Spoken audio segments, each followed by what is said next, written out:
Hometown Foundation is excited to bring back the Dream Ride experience, August 26th to the 28th at Connecticut's Farmington Polo Club. Join us in celebrating the accomplishments of our Dream Riders while enjoying live music, a car and motorcycle show, family fun zone, pet adoptions, canine demonstrations, the Fireman's Chili Cook-Off, and much, much more. Get your tickets today.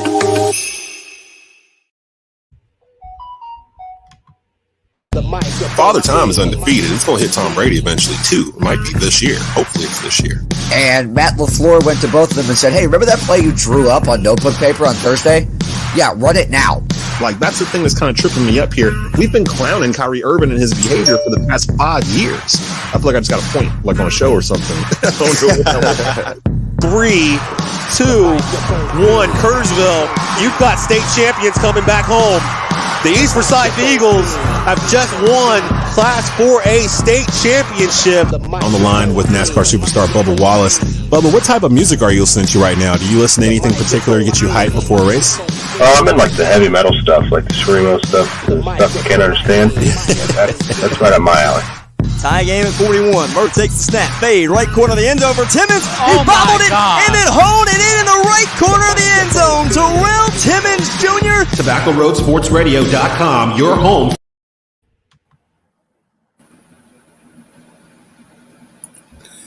This is a presentation of Northeast Streaming Sports.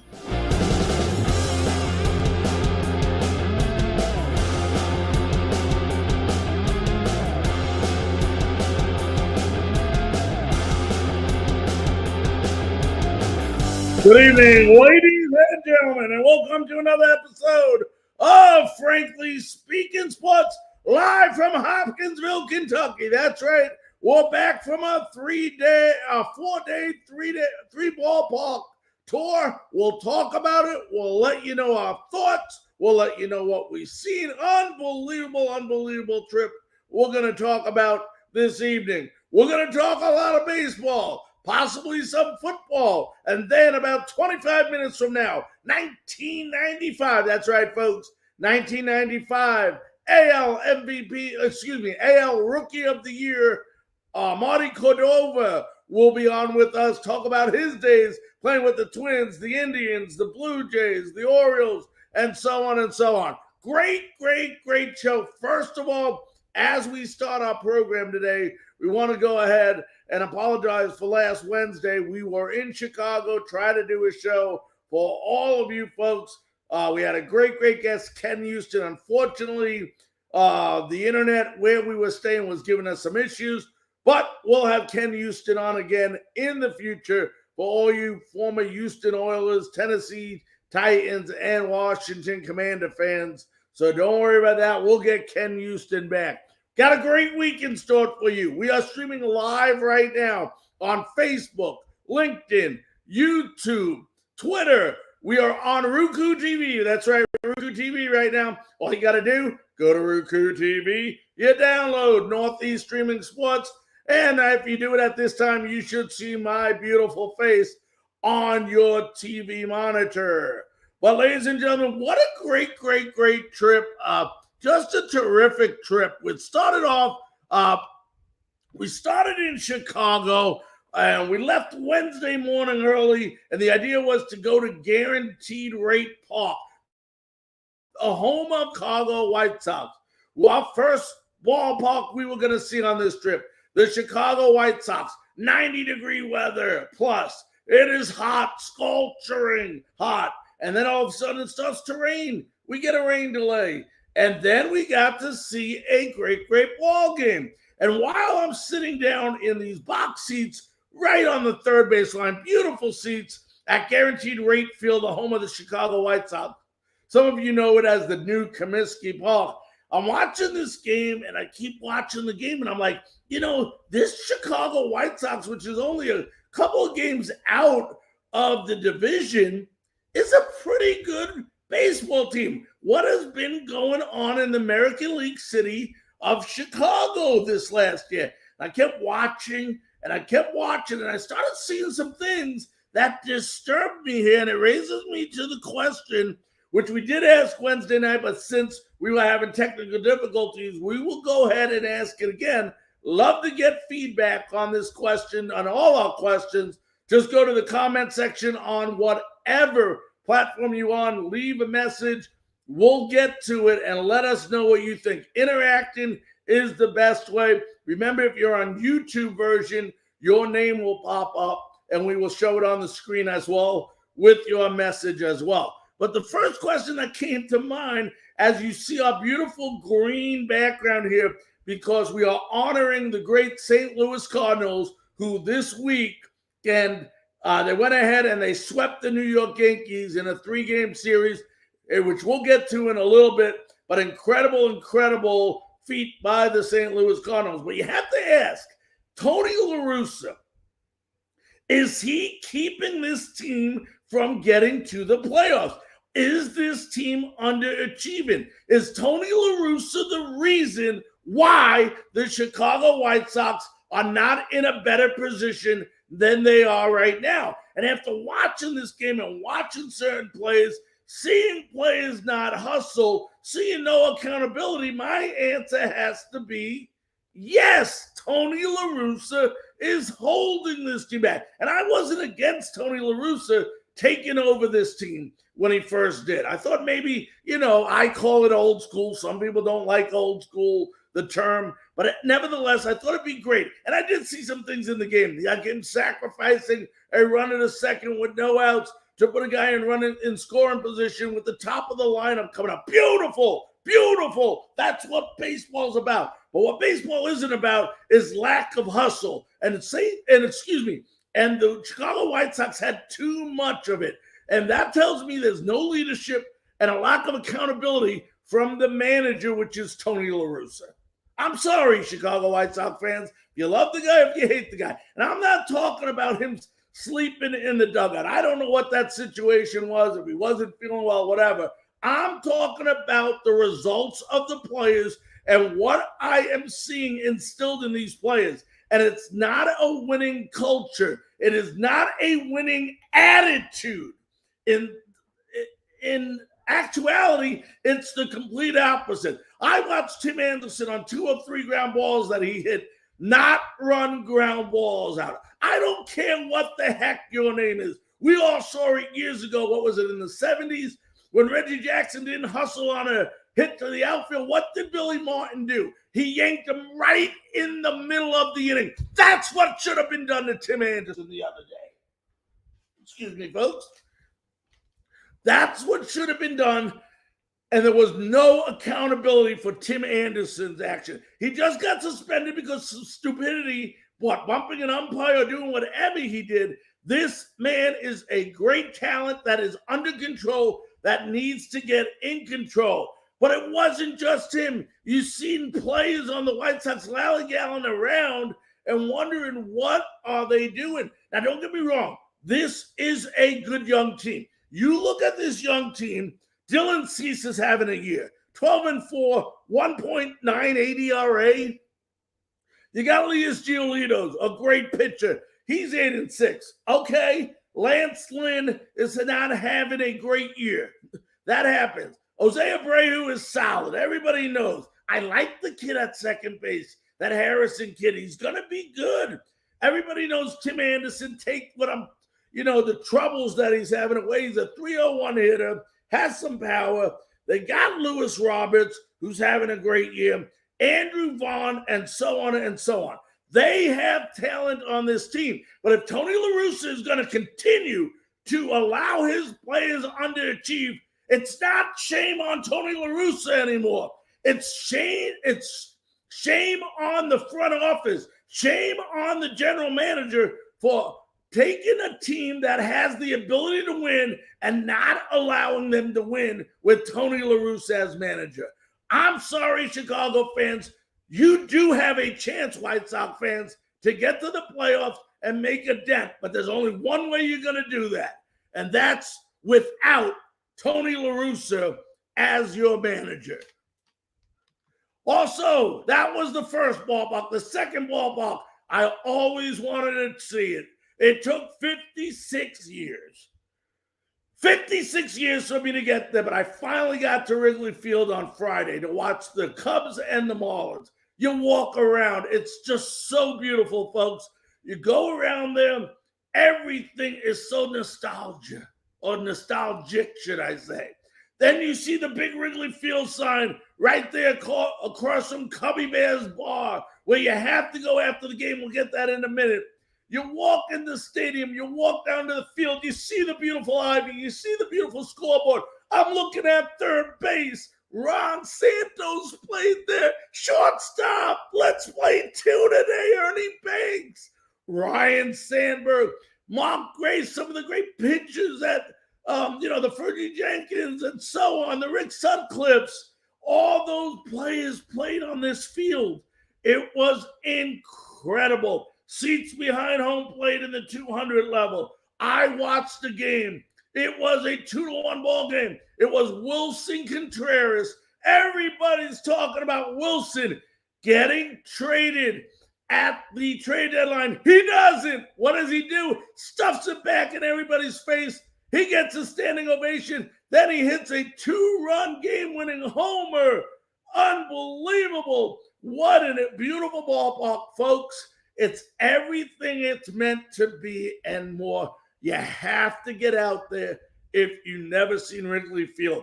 Then, I saw the rooftops where the bleachers and all that. It was incredible. It was incredible. Got to go to Harry Carey's. My folks, if you ever go to Chicago, go to Harry Carey's. Unbelievable experience. All the memories there of different people that Harry's been with, that hung around, that have been to the restaurant, that has been in his life. It's just an incredible, incredible place. Forget the cold beer and the great food, but just an incredible place. It was on Navy Pier, which was gorgeous. And then I got to go into the Willis Tower while I was there, to the tallest building in the United States. Just an incredible, incredible time. I don't think you can get any better than that. But I was wrong. I was wrong. The next night, we go to Busch Stadium. Saturday night, folks. Saturday night. Now, first of all, I want you to understand before we get to the Cardinals, okay, and Busch Stadium. It's raining. It's muggy. It's not the best weather on Wednesday. Still, a Wednesday afternoon, 1:10 Central Time game, and Guaranteed Rate Field has 20,000 people in Chicago for the White Sox game. Next day, we go to Wrigley. Now, listen, folks, Friday, 1:15 p.m., 38,000 people in Wrigley Field for a day game, a Friday matinee game. Incredible. We go to St. Louis the next night. It's Joe Torre bobblehead doll day, or bobblehead day, whatever you call it.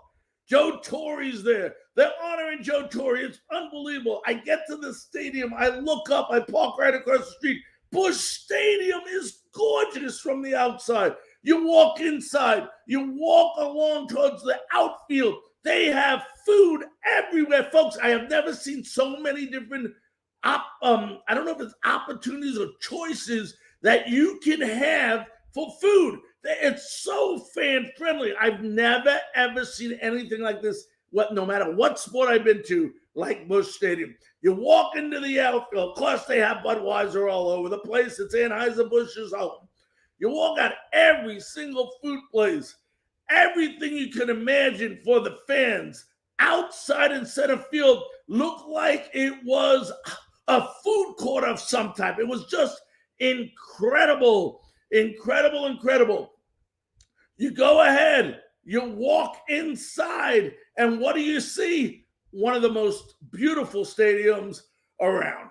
Unbelievable, the arches in right center field. And you're looking around and you're looking around. Just a beautiful, gorgeous stadium. Then you get to the game. The night before, the Cardinals win 5-4 on Friday night. I wasn't there that night.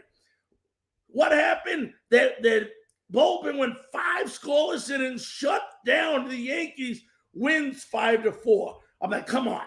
How much more can we see on a Saturday night? You know what we saw? A wrecked Busch Stadium crowd. of almost 49. Listen to that, folks. 49,000 fans in Busch Stadium to watch the Cardinals and the Yankees. It was incredible. Ended up being a 1-0 game. Jordan Montgomery comes back, 5 scoreless innings versus his old team. That's a way to shove it in your face. And meanwhile, they go on to win 1-0. The St. Louis Cardinals, what I thought was going to be a offensive explosion ended up being a pitching defensive game. Incredible. And, we said this before, okay? Defense and pitching wins game. And what happened the next day? Cardinals go ahead, beat the Yankees. I believe it ended up 12-8. Not one error, folks. Not one error by the Cardinals in this game. To give you an idea, I don't think there was an error by either team in this game. But I learned a couple of other things about the Cardinals. First of all, they have the best third baseman in all of baseball.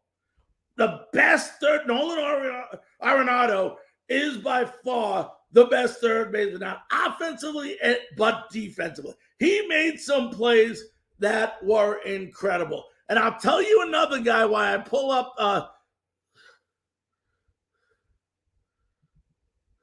going to see if I can pull this up. And as I do it, I want to go like this. I want to go ahead and turn the volume down on this.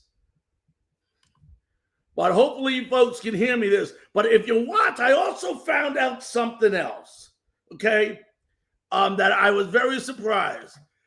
Is Aaron Judge more than just a power hitter? Take a look, folks. Take a look at some of these plays by Aaron Judge. Now, this wasn't in this game, but he made 2 or 3 plays that were incredible in this game. I mean, incredible. He kept going to the line in right field, making a catch, diving catches. Folks, I always looked at Aaron Judge as an offensive, explosive player. I will tell you right now, whether you guys want to believe me or not, see it for yourself. Look at some of these grabs. Aaron Judge, by far, is the best all-around right fielder in all of Major League Baseball. I will say it again for you Yankee fans that are out there. Aaron Judge, I think I said Rogers before, Aaron Judge is by far the best right fielder all around from power, offensively and defensively in all of Major League Baseball, and I will continue to say that. It was just an incredible week, and we talked about, it was just a great time. St. Louis in first place right now. They're in first place. The Yankees are in first place. The Mets are hot. Lots and lots of things going on in baseball right now, and just incredible. Folks, we are about roughly 6 minutes away from having 1995 AL Rookie of the Year, Marty Cordova, joining us. Let's go ahead. Let's take a break. We'll be back right after this message.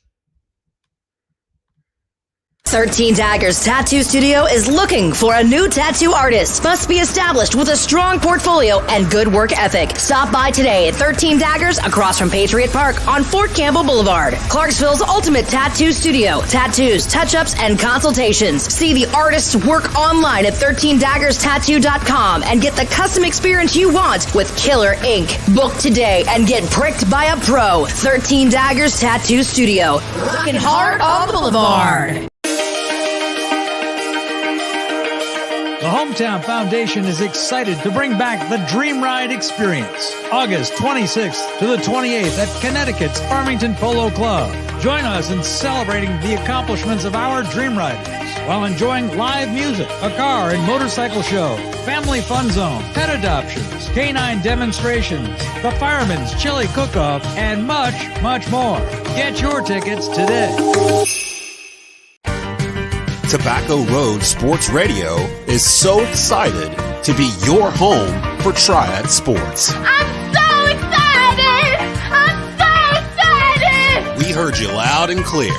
Our mission is to give you what you want. You know what I want.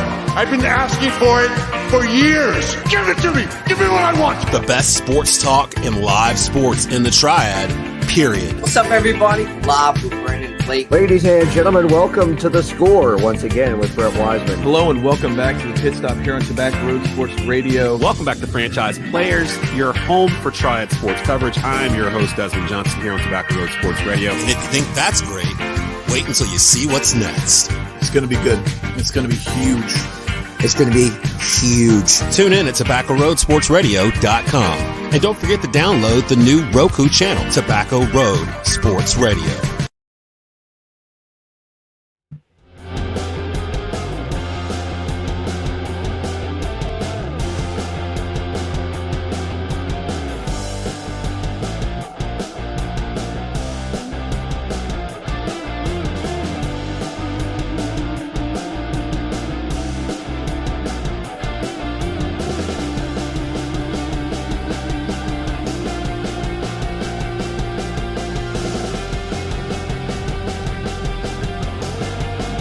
Welcome back to Friendly Speaking Sports. I'm your host, Larry Frank. So very, very happy to have you with us today as we just fool around with a couple of our things here. We are about 5 minutes away from having 1995 AL Rookie of the Year, Marty Cordova, joining us. As I check the messages, all right, let me do this real quick. All right, we're going to go to one more quick break, folks, and as I message something to Marty here, so it'll be 1 second. If everybody just bears with me a minute, we'll go to another commercial break. Father Time is undefeated. It's going to hit Tom Brady eventually, too. It might be this year. Hopefully it's this year. And Matt LaFleur went to both of them and said, hey, remember that play you drew up on notebook paper on Thursday? Yeah, run it now. Like, that's the thing that's kind of tripping me up here. We've been clowning Kyrie Irving and his behavior for the past 5 years. I feel like I just got a point, like on a show or something. 3, 2, 1, Kerrsville, you've got state champions coming back home. The Eastside Eagles have just won Class 4A state championship. On the line with NASCAR superstar Bubba Wallace. Bubba, what type of music are you listening to right now? Do you listen to anything particular to get you hyped before a race? I'm in like the heavy metal stuff, like the screamo stuff, the stuff you can't understand. That's right up my alley. Tie game at 41. Murph takes the snap. Fade. Right corner of the end zone for Timmons. He bobbled it and then honed it in the right corner of the end zone. Terrell Timmons Jr. TobaccoRoadSportsRadio.com, your home. All right, ladies and gentlemen, welcome back to Frankly Speaking Sports. Thanks so very much. Sticking with me, Marty just needed me to send him the link, obviously, to go live on his email address. So we did that. We're about 3-4 minutes away from having Marty Cordova on with us. But before we get to Marty, folks, football season started. I'm not very big. I'm not very excited. I don't get all spastic over NFL preseason football. But there's some good things to watch this week. Thursday night, the Titans open up. So you get to see a lot of Malik Willis. How will he do? Probably a lot of you are going to find out these quarterbacks that were drafted this year are not really ready yet for the NFL. So you'll get to see him play. If you go on Saturday night, you're going to go ahead. If you're in Carolina, you're going to get to see Matt Corral play, or other cities you'll see Sam Howell play. But the one play that I'm excited to watch, and I'm telling you right now, if you're a Tampa Bay Buccaneer fan, if you are a Tampa Bay Buccaneer fan, you're silly if you're thinking about who is your next quarterback to take over for Tom Brady. First of all, you don't know if he's going to play till he's 70 or not. But even if he was to retire at the end of this year, folks, you don't have to look anywhere. Your quarterback is on your roster, and he's having a tremendous spring. Not that spring matters, but Kyle Trask of University of Florida is your next quarterback. First of all, I'll tell you right now, folks, he is far better than any quarterback was drafted in this past NFL draft. No questions about it that Kyle Trask is better. Number two, he's going to be a potential star if he gets with the right coach in this league. Kyle Trask has a lot to offer at the quarterback positions. I know a lot of people, take that with a grain of salt that they're comparing him to Ben Roethlisberger, who played for the Pittsburgh Steelers. But at the end of the day, I am confident if something was to happen to Tom Brady, whether it be he gets injured this year or he retires at the end of the year, Tampa Bay fans, stop it. Your quarterback is sitting there learning from the best who has ever played the game. So before you look, enjoy watching Kyle Trask this weekend when they open up Saturday night, because that is your quarterback of the future in Tampa Bay. Ladies and gentlemen, we're going to take a 15-second station break, I'm told. And when we come back, we're going to have with us 1995 AL Rookie of the Year. Played with the Twins, the Indians, the Blue Jays, the Orioles. It's our honor to have him. We'll have Marty Codover right after this short station break.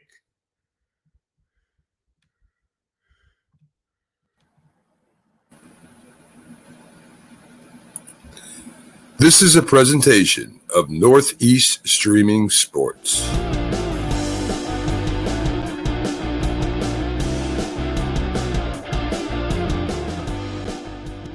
Ladies and gentlemen, welcome back to Frankly Speaking Sports. I'm your host, Larry Frank. Want to remind all of you that we are streaming live right now. Besides being on Roku TV on the Northeast Streaming Sports channel, all you do, you go to Roku TV, download Northeast Streaming Sports, and you can watch this entire show right now live. We're also streaming live on Facebook, several Facebook channels, LinkedIn, YouTube, Twitter.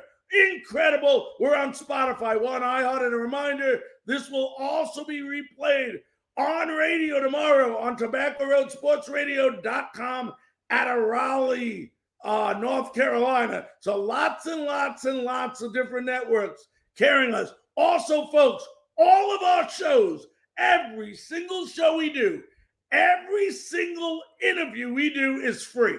One down one of those stations that charges you $1 like The Athletic or some of these $5 or $10 subscriptions to watch our show. I made a commitment when we started this show. We'll have the best guests, which all of you agree with, on our show. We're going to continue that. But in the meantime, anyone who would like to donate or support our show, we do encourage you to do so at our Cash App at $LSF528 or PayPal at franklyspeakingsports@gmail.com. All the money goes towards our show so that we can continue to keep growing our show for millions and millions of viewers out there. Ladies and gentlemen, he was the 1995 AL Rookie of the Year. Remember him real well. Remember him with the Indians. I remember him with the Twins. I watched him growing up. Great ball player. I always say this is one of who I believe was one of the greatest all-around ball players that had too short of a career due to injuries. Let's welcome in, it's a great honor, thrill, and pleasure, Marty Cordova, former 1995 AL Rookie of the Year. Marty, how you doing, buddy? I'm good. How are you? Marty, I'm doing great, buddy. First of all, thank you so very, very, very much for joining us. I know you had a busy day, but we appreciate you jumping on here right in the middle of August when things are starting to get hot in Major League Baseball. So we do appreciate that. No problem. Happy to be here. Hey, Marty, I was reading up on you, and I always, followed you, but it was kind of interesting. A lot of people at a young age decide they want to play baseball. We all have that dream when we're kids, throwing in the backyard or throwing with our parents or whatever, that we're going to someday make it in Major League Baseball. But I understood when you were younger, you wanted to get into medicine more than you wanted to play baseball. At what point, Marty, the reason I asked that is, at what point did you finally decide that, I have a legitimate chance if I want to do this to become a Major League Baseball player? Hey, that's a good question. So I probably didn't really think I had a chance till my second season in high A ball in 1992. I really wasn't dedicated to the sport. I just took it as Major League was so far away. I didn't even really want to sign into the minor leagues. I wanted to go to USC, get my college degree, be an orthopedic surgeon or something along those lines in medicine, because I just felt that was realistic. Major League Baseball wasn't realistic to me. Just again, it seemed far away. We didn't even have a Major League team in Vegas. I grew up liking the Reds because my brother liked the Reds, but it just seemed like, it was something I knew I could play in the minor leagues and it was fun, but it was like, just seemed so far away. I just really wanted to move on with my life. And then in 1991, it was a documentary done for the Visalia Oaks, and Steve Little was the manager there. At the end of the season, he's like, look, you better go home, take this serious, and come back, because this is going to be your last shot if you want to try to make it in the major leagues or make it to have a career. And so I took that to heart. I went home and I really focused on, I'd always been into working out and that sort of thing, but I never really took baseball that serious. So I went home and said, look, I'm going to live, sleep, eat, and drink baseball. I did. I focused everything in my life from that point forward to baseball, and it kind of just had a great year the next year. Then AAA, I had an issue with, my eyes were starting to go bad at that point, so I was trying to experiment with glasses and contacts, and then I got that straightened away. And then AAA, I had a great season, and then that was the strike season. Didn't get called up, but then started the season in 95. So yeah, probably 92 was when I decided that, maybe I got a shot at this. And from that point forward, I just never looked back. We're talking to Marty Cordova, 1995 AL Rookie of the Year, played with the Twins, Blue Jays, Indians, and Orioles. Marty, a lot of people don't get the opportunity to get drafted once. You had the opportunity to get drafted twice. You were drafted out of high school, I want to say San Diego, maybe, if I'm correct, and you decided not to. And a lot of people, they go one way or another. They say, I better go, especially pitchers. You're not a pitcher, you're an outfielder. But if I get hurt, I have an opportunity of losing my chance to play in the major league. And other people say, well, I want to go ahead and get my stock to rise a little bit so I can potentially get drafted a little bit higher. What was your reasoning out of high school not going ahead and signing with the Padres and waiting till after college? Again, it's because I really didn't think I was a major league player at that time. I just, again, so far away, it just seemed like a dream. Not that I didn't love that dream, and not that I didn't wish that it was what was a possibility. It just didn't seem like it was. So drafted in the 8th round, I didn't even consider it. I wanted to go to college, play college baseball, and then reconsider it after my junior year. I ended up signing with UNLV. I played on a USA team against Japan. We had a 5-game series throughout LA, San Diego, and then back to LA again. And I got really bad. I was a second shortstop, but they put me at second base, and I got Steve Sax syndrome terribly. They hit me a ground ball, and I don't know what happened. I just got the yips, and I went to throw it to first base, and I hit their first base coach, or it would have went even in their dugout. And from that point forward, I could not even play catch before practice. Even when we'd line up, I was afraid I was going to hit the guy next to me that I was throwing down the field to. So they moved me to the outfield. A ball got hit down the line. I got my leg stuck under the chain link fence. It was just a comedy of errors, and it just made me say, I don't even want to play baseball anymore. So I went out to UNLV, played that spring ball, and again, I couldn't play catch. And I told Coach Dallimore, I'm like, look, I don't want to play. I'm just not happy doing this. I said, I'll give back the scholarship. I want to go to school. I want to get educated. And he thought I was joking, and I'm like, look, I'm not joking. And so he even came to my house. Lane Lambert was my roommate from Riverside at UNLV, and I just didn't want to play baseball. So I quit the team, and then I got a phone call from Mike Main about it, 6 months later, and he's the coach at Orange Coast College. I would have to transfer to a junior college to play baseball if you're at a 4-year school. So he's like, come live at my house, get residency. His Brett Main is his son, who had a great major league career. I said, you know what, I'll go take a look. So I went down there. He convinced me to play when I really didn't want to. I moved into his house, got residency, came out the same thing. I was playing shortstop for OCC, and I just could not throw the ball straight. It was crazy. So it was so mentally draining to me and my friends were all going to USD down in San Diego. So I quit the team. I said, I'm not happy. I don't want to play. And he's like, fine, go ahead, do whatever you want to do. And I just went down to San Diego and spent most of my time going to school and spending time with my friends. And then they had a different shortstop they were playing, and he just wasn't really working out. And then Coach Main called me back again and really saved my life as far as my baseball career goes. He's like, look, I'm sorry the things we said. We parted on angry note. Please come back. I don't care if you make 100 errors. We're going to play you at shortstop. And I think I might have made 100 errors because it really was. I could catch the ball no matter what. It's just once I caught it and had to make like a short throw as a double play or a touch throw, I couldn't do it. It would just, who knows where it would go. It could go anywhere. So I just got, if it was a quick play and I had to throw it, no problem. I'd make the play every time. But it was whenever I thought about it, I couldn't make that throw.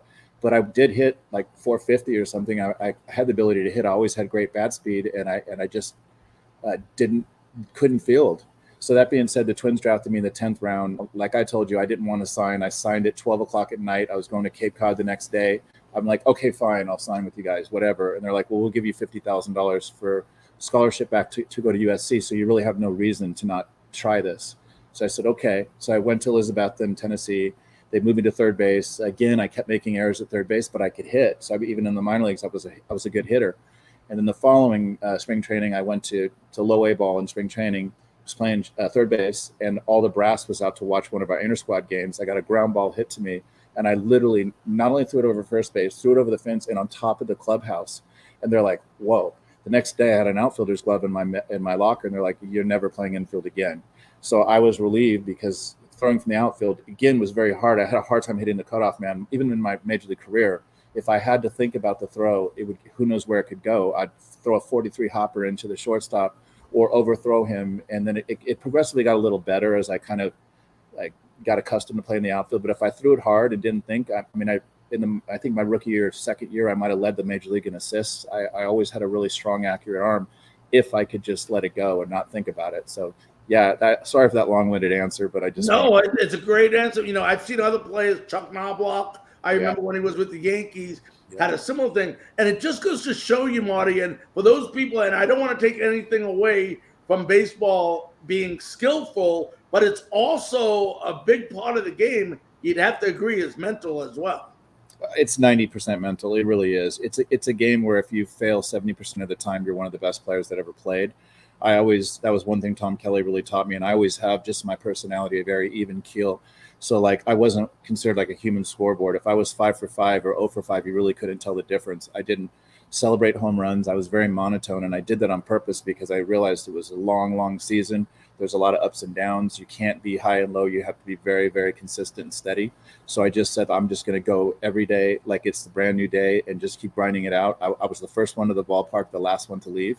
I was married to baseball. I didn't even have girlfriends. All I focused on was playing baseball. So it's like Scott Erickson and I were the only two single guys that I know of in Major League Baseball because we just really cared about baseball and did not want the distractions of having a wife that wanted you home, that wanted all of your attention, because that's what I saw with other players is they were very distracted with their family lives. And I totally understand it. And that's very important to most people. But for me, I had dedicated my life to baseball at that point, and that's all I wanted to do.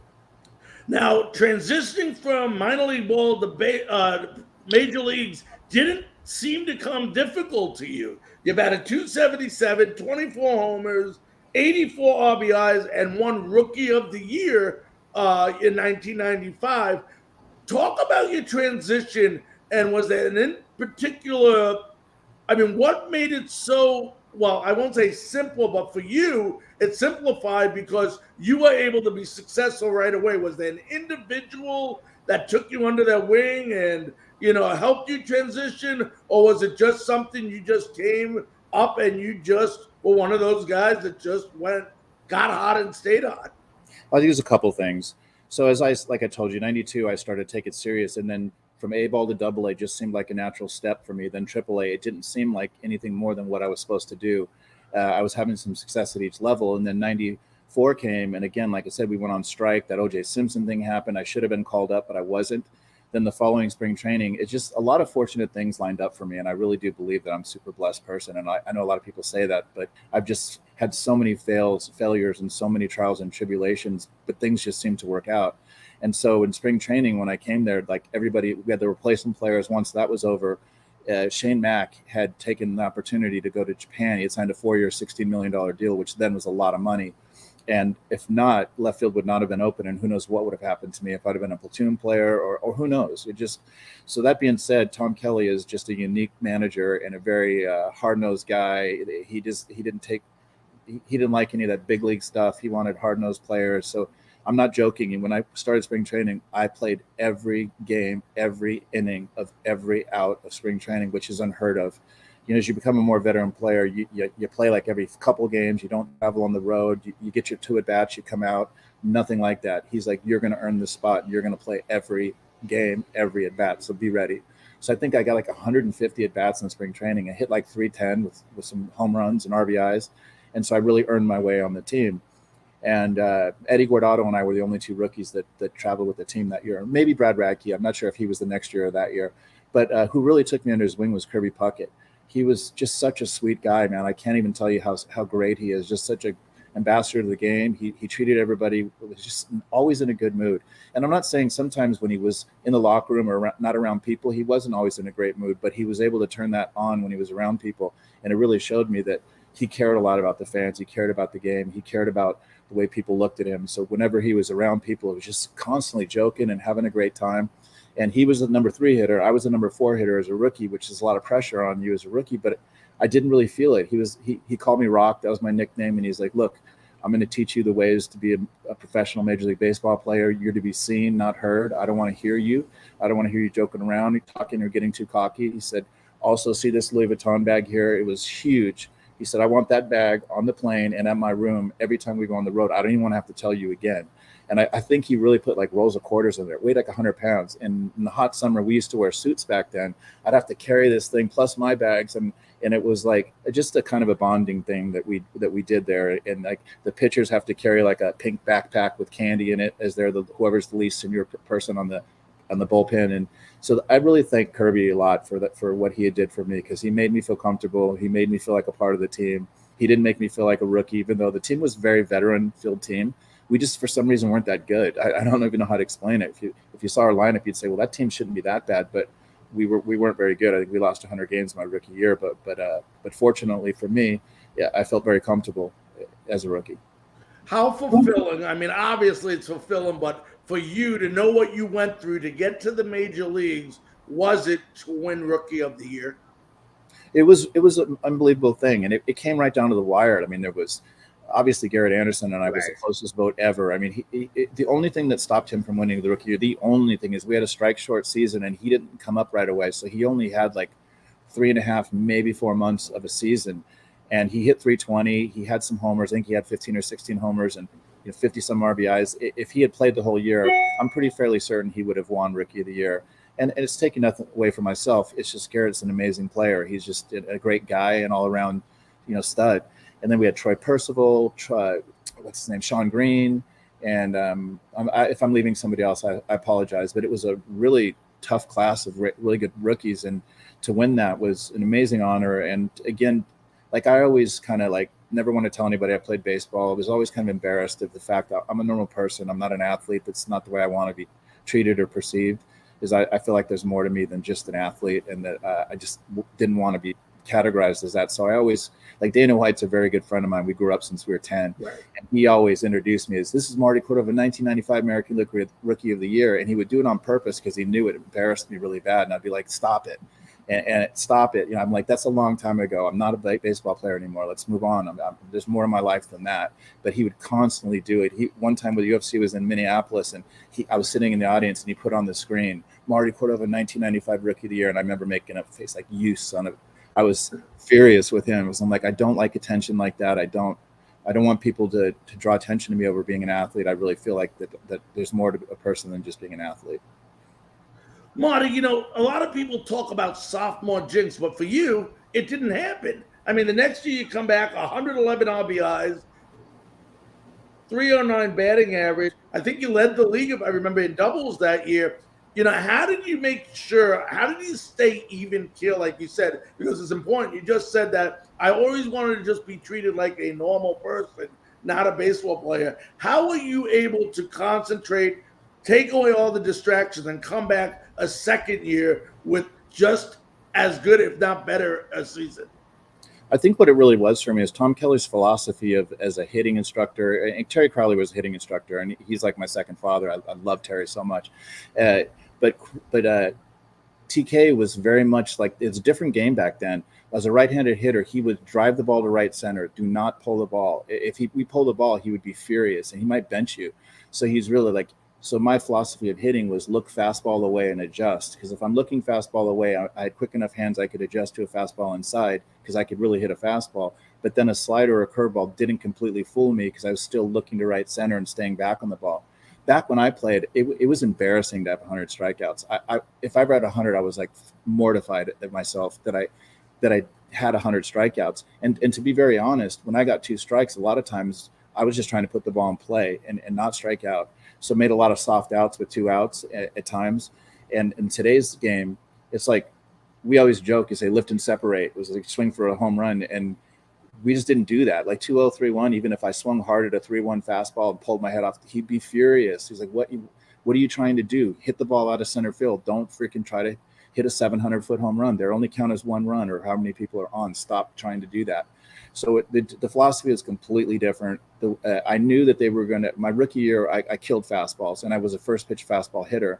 So when you first come up, they try to challenge you with fastballs because that's usually the hardest thing for a rookie to handle is major league fastballs because they can spot it and move it so well.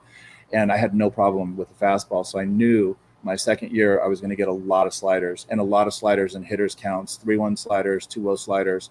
So I was and I was an aggressive hitter. Tom Kelly would laugh. He'd say sometimes if they threw their glove up there, you'd swing at it. And it was true. Sometimes 2-0 pitch would come in my eyeballs and I'd fall down swinging it as hard as I could. And now it seems like that's what guys do. If you strike out 200 times a year, nobody cares. But the reason that was so big of a deal back then, and I think you see this now, like with the Yankees, for example, is that kind of approach can get you to the playoffs. But when you're facing Justin Verlanders every night, that doesn't work. You can't swing for the fence. They're going to strike you out. And then when you get a runner on third base and less than 2 outs and you're just a strikeout, pitchers pray they get a guy like me up at that point that's a free swinger that doesn't know the strike zone very well. And they're more than likely going to get you to strike out or pop up the ball because they don't have to throw you strikes. They know that. They know a guy's so aggressive and I want to drive in a run. I want to do well so bad that a lot of times impatience would cost me. And a great example of that is Paul Molitor hit his 3,000th hit. Him and I were very, very close, still are close. He hit a triple and they stopped the whole game in Kansas City. And then Tom Kelly pulled me aside, just like, Marty, do not strand him on third base. I will kill you. Do not strand him on third. Don't leave him out there. And I'm like, gotcha. So sure enough, I'm super aggressive. The first pitch that comes is a fastball that's high out of the zone. I pop it up to third base. And I mean, I so embarrassed. I felt so terrible. The next hitter didn't get him in either. And he was left on third base. And I really felt, to this day, I feel bad about it because Molly and I are great friends. He gave me his 2,991st hit in a little trophy. And he gave me his like 584th double. Him and I just were super close. And it was really hurt me to leave him out there when he got his 3,000th hit like that. 2001, you signed with what I believe, and I could be wrong, you can tell me, is probably the best team you played with during your career with the Cleveland Indians. I mean, I remember people, what we have, Juan Gonzalez, Kenny Lofton was on that team. I think Jim Tomei was on that team. I think Roberto Alomar, Ellis Burks, I'm just naming people. I mean, that team was stacked. I mean, talk about that team. You batted .301, 20 homers. Talk about that team and how special. And I believe they won the AL Central that year, if I'm right, too. Almost 100, I think 96 games. Talk about that team and that season. Sure. So I came 2001 after I played in Toronto, and I had broke a rib in spring training colliding with Nomar Garciaparra, and when I was in Toronto, I was just basically a DH against lefties.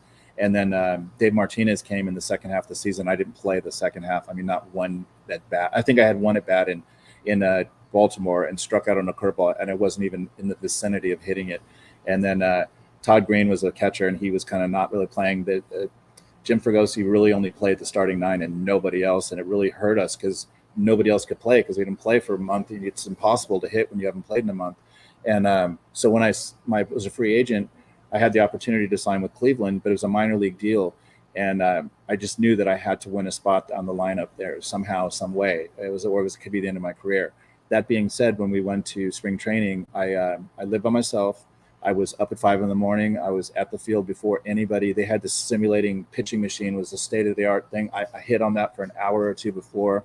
practice came, I just was super ready to play. And Charlie Manuel is just such a great guy. He's like, Marty, I'm going to give you every opportunity to make this team or to show other people you can play. And I'm not kidding you. I think I hit 440 or something in spring training. And almost I'm not joking. Almost every ball I hit was hard. I was locked into a zone. I can't even explain it. So luckily that year, Travis Fryman got hurt and he was on the DL, and CC Sabathia was a rookie, a 19-year-old rookie. His start was pushed back to like the 8th day. So I was able to start that season with the team, but I knew I only had a handful of games before I was going to get sent to AAA. And Charlie Manuel said, I'm going to play you. And he goes, and if you keep hitting, I'm going to play you. I don't care what anybody says. I'm here to win. And I think in that my first 100 bats with Cleveland, I was 40 for 100. And just hitting in the 8th spot, or 7th spot, sorry. I was hitting in front of Travis when he came back. And then Ian Diaz hit 9th. So I hit behind Ellis.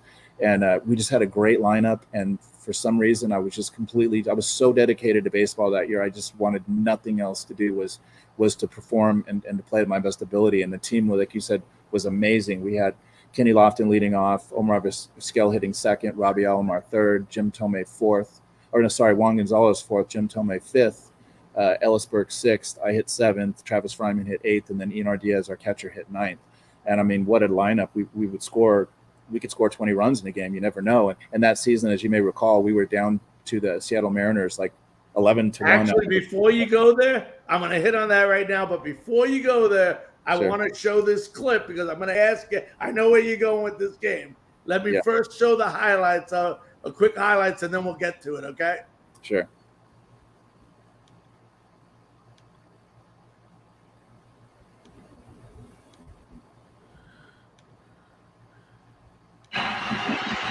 (14-11) Mariners. 3 on, 2 out. The runners go. Down the line. It's headed into the corner. 1 run is in.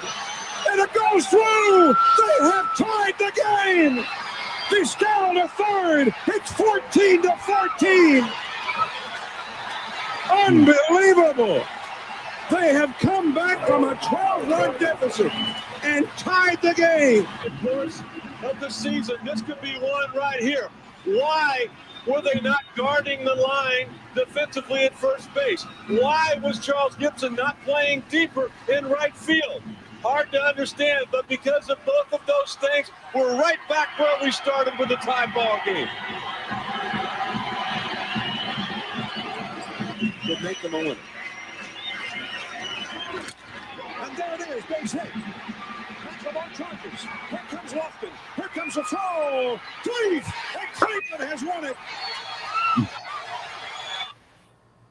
You know, and I knew you were going there. Talk about, I mean, you were 4 for 5 that game. A lot of people don't remember that. I think you hit a homer in the 8th inning, if I'm correct, of that game. Talk about that game, the emotional roller coaster, obviously, in that game, and just try to relive the moment of when it finally ended. You know what's you might not recall this, which is even more crazy, is I think we were down, let's just say 8-0 or 10-1 in the 3rd inning. And Charlie played our starters a lot, right? So I was starting in left field. Juan Gonzalez was in right. They took Juan out in the 3rd inning and moved me to right field. And I want to say, and I'm not 100% certain, that they even took Jim Tomei out of the game in like the 4th inning too, because it was just, when it's 11-1 and the Mariners were a very good team and their bullpen was amazing, it's like, this game's over. Let's just rest those players, let some other players get some work. And then we just kept chipping away. I remember I had a great game. It was just one of those games, man. It's hard to explain. And we just kept coming, and you could feel towards the end, like, the wheels coming off for the Mariners, and it was just such. I mean, I even clapped to myself right there when Taubensee picked up Kenny Lofton when he scored that running run. It really was like one of the best wins I've ever had. The team was just ecstatic. Those are the kind of wins that carry you through like another week. Absolutely. But if you lost that, it could have been devastating. Like, I'm sure that hurt the Mariners big time when you have a game sewn up like that very early. And then all of a sudden you lose it in that dramatic. I mean, it might have been the biggest comeback in the history of baseball. We were down by like 8 runs in the 8th inning or something like that. And it was 12 runs at one time in that game you were down. Yeah, it was crazy, but it was so memorable. I'll never forget that game. Now, talk real quickly about the playoffs. You finally you play baseball to win the World Series. You didn't win the World Series that yet, but talk about the fulfillment of winning the division and getting to the playoffs. yeah, it's exactly why you play, is to win. That's the only purpose you're on the field, is to win. But every team, there's only one team that wins it, right? So we went to play the Mariners, and they had the home field advantage. We went there, we won game 1. I believe we lost game 2, and then we came home and we ended up blowing them out like 15-2 in the third game. And it was wild card series, so we only had to win one of the last 2.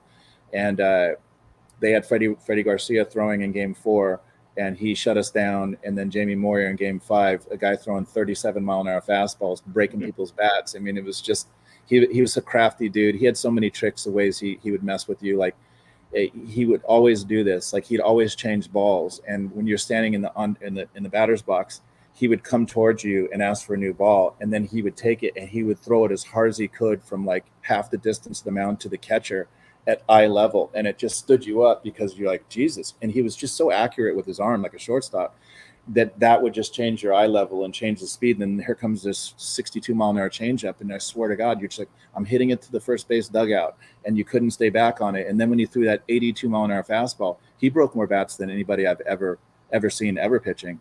And I'm not sure if you knew this, but when he played with Boston, he was an overhand, more straight pitcher. He threw like 92, 93, and I owned him when he was in Boston. I hit home runs off him.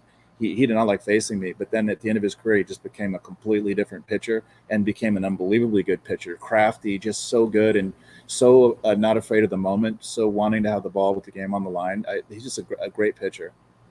Couple more questions. We got about 2 minutes left, Marty. Do you ever look back at your career and say, what if I didn't have those injuries?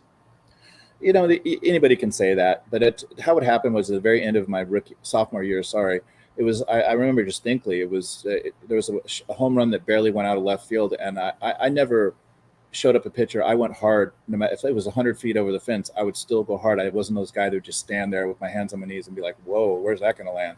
So I was running very hard for the ball at home run, and right when I got to the warning track, it's very hard rubber in Minneapolis, and I always wore spikes. I wasn't comfortable wearing turf shoes, and I jammed on the brakes and hit my left heel so hard on the ground that it caused a crazy bone bruise. And then in that off season, I did boxing. I was just into boxing and fitness, and Dana White was a boxing trainer.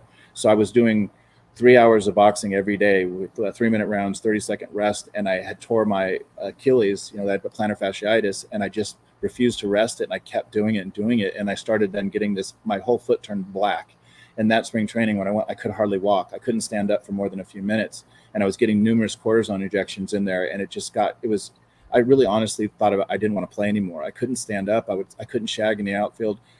My speed that I had before, I had stole 20 bases. I was fast, completely gone. So my game had completely changed from being a guy that could get infield hits and doubles, crazy doubles, and I could steal bases, and my defense was really good in the outfield. I took more pride in my defense than I did my offense, and all that went away. And it took about 2.5 years for my arch to tear completely, and now I have a flat foot on my left foot.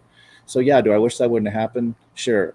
Who knows what would have been my career, but I would never look back and say, like, blame anything. I had plenty of opportunities, and again, my career was great, dropped, very good again. Then I had Tommy John surgery, 2 back surgeries. I'm going to have neck disc replacement surgery on the 22nd at Cedars-Sinai, and then I have to have another lower back surgery. So it took its toll on my body, just playing so hard, so aggressively. I was a very hard-nosed player. I didn't ever let up. I dove for everything. I played like a crazy person because I knew I had one advantage over a lot of people, was my dedication and my heart and my hustle.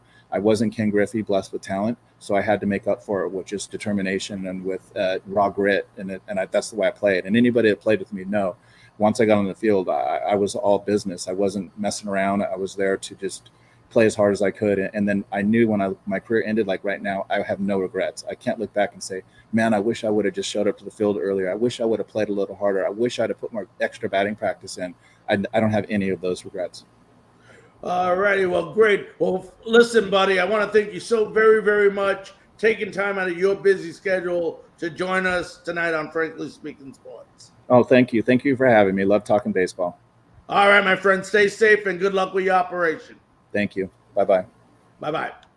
All righty. That was Marty Cordova, 1995 AL Rookie of the Year. Ladies and gentlemen, Want to remind you, we'll be back on the same channels, same platforms tomorrow, 9 p.m. Eastern Time, 8 p.m. Central, 6 Pacific. Our guest, former Boston University, St. John's, also basketball coach, college basketball coach, Mike Jarvis. From all of us here at Frankly Speaking Sports, thank you so very much for joining us, and we'll see you again tomorrow evening on Frankly Speaking Sports.